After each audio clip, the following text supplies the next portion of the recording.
Olá! Hoje a gente vai conversar sobre um trecho bem específico, o capítulo 2 da segunda epístola aos Tessalonicenses. Isso aí.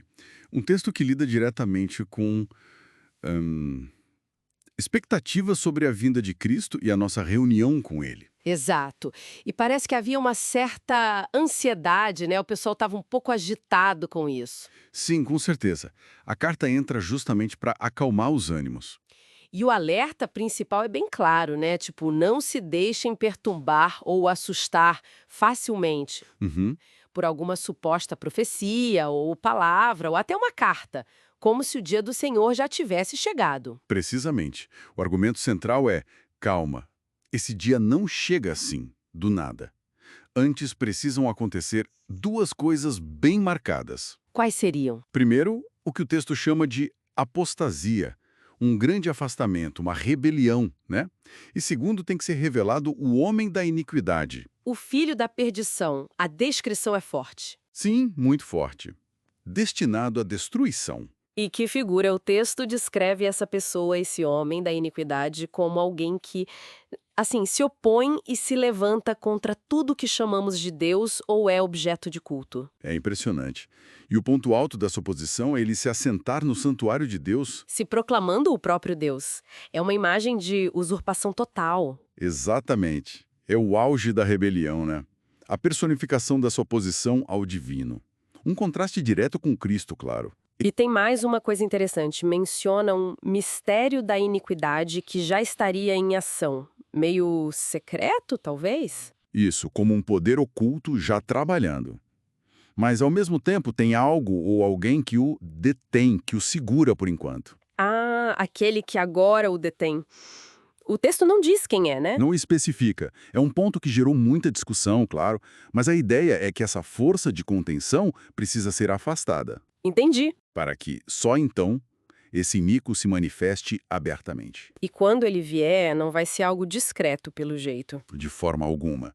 O texto liga a vinda dele diretamente à ação de Satanás. Com poder, sinais e prodígios, só que falsos. Exato. Falsos milagres, sinais enganadores. E o propósito é claro: enganar. Enganar quem exatamente? Enganar os que perecem. E o texto faz uma conexão importante aqui. Que seria? Eles perecem porque não acolheram o amor da verdade para serem salvos. Ou seja, há uma recusa da verdade que os torna vulneráveis a esse engano. Isso leva a um ponto teológico bem denso, eu diria. A ideia de que, por eles rejeitarem a verdade, Deus mesmo enviaria um poderoso engano? É um trecho desafiador. A interpretação mais comum não é que Deus cria o mal, mas que ele permite ou talvez solidifique as consequências da escolha humana. Tipo, uma vez que a pessoa rejeita firmemente a verdade. Isso. Diante dessa recusa persistente, a pessoa se torna, digamos, mais suscetível à mentira. O texto descreve isso como uma ação divina que confirma essa escolha, levando à condenação. Condenação daqueles que não creram na verdade, mas tiveram prazer na injustiça. Pesado. Muito, mas logo em seguida o tom muda completamente. Sim, um contraste, né? O autor agradece a Deus pelos destinatários da carta. Exato. Diz que eles foram escolhidos por Deus desde o princípio para a salvação, E como acontece essa salvação? pela santificação do Espírito e pela fé na verdade. Foram chamados para isso por meio do Evangelho. É um destino bem diferente. Faz sentido. E por causa disso tudo vem um apelo bem prático, Sim, um chamado à firmeza. que é: Basicamente, permaneçam firmes e guardem as tradições que foram ensinadas, seja o que ouviram diretamente, seja o que leram nas cartas. a firmeza na doutrina como defesa contra o engano, então. Isso é um encorajamento para que Deus fortaleça os corações deles em toda boa obra e palavra. Entendido. Então, resumindo, a mensagem é dupla. Cuidado com os alarmes falsos sobre o fim dos tempos, mas ao mesmo tempo um forte incentivo para se manterem fiéis ao que aprenderam. Perfeito. É uma mistura de advertência e encorajamento. Muito bom. E isso nos deixa com uma questão interessante para pensar, focando só no que o texto diz, né? Qual seria? Essa figura enigmática, aquele que agora o detém, essa força que restringe o mal.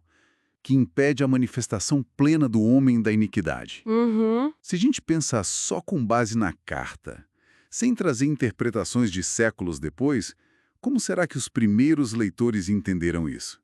Que tipo de força restritiva poderia estar na mente deles? Interessante. E talvez que paralelos a gente pode traçar entre essa dinâmica, algo contendo o caos, a iniquidade, e os mecanismos que a gente vê hoje, sejam sociais, políticos ou espirituais, tentando conter forças destrutivas no nosso mundo. Fica aí a reflexão.